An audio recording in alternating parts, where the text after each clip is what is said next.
চলতি এপ্রিলের শুরু থেকেই দেশজুড়ে বাড়ছে তাপমাত্রা।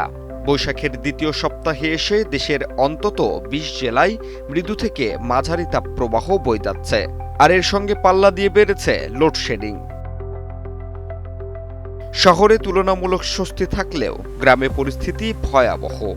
প্রতিদিন ১২ থেকে ১৬ ঘন্টা পর্যন্ত লোডশেডিংয়ের অভিযোগ রয়েছে। সরকারি হিসেবে বিদ্যুৎ ঘাটতি ২,৫০০ মেগাওয়াটের কথা বলা হলেও বিতরণ কোম্পানিগুলো বলছে তা ৪,০০০ মেগাওয়াট ছাড়িয়েছে। পাওয়ার গ্রিড অব বাংলাদেশের ওয়েবসাইটের তথ্য অনুযায়ী দেশে বিদ্যুতের চাহিদা ছিল ১৫,২১৮ মেগাওয়াট, যার বিপরীতে সরবরাহ হয়েছে ১২,৮৬৬ মেগাওয়াট। লোডশেডিং হয়েছে ২,৩৫২ মেগাওয়াট। দেশে ১৩৯টি বিদ্যুৎ কেন্দ্র থাকলেও জ্বালানি সংকটে ১৮টি পুরোপুরি বন্ধ। আরও ৩৫টির উৎপাদন কমে গিয়েছে। বড়পুকুরিয়া তাপবিদ্যুৎ কেন্দ্রও যান্ত্রিক ত্রুটিতে পুরোপুরি বন্ধ। যশোর, মাগুরা সহ বিভিন্ন জেলায় ভয়াবহ অবস্থা।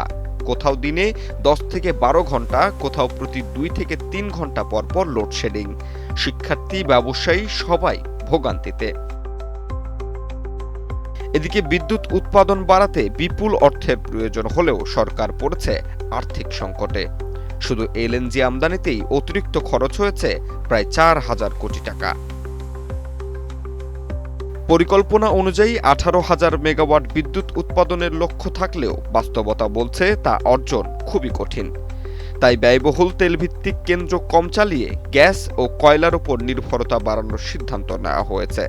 সরকার বলছে মে মাসের শুরুতে পরিস্থিতির উন্নতি হতে পারে। জাহিদ হাসান সাব্বির, বাংলা নিউজ 24।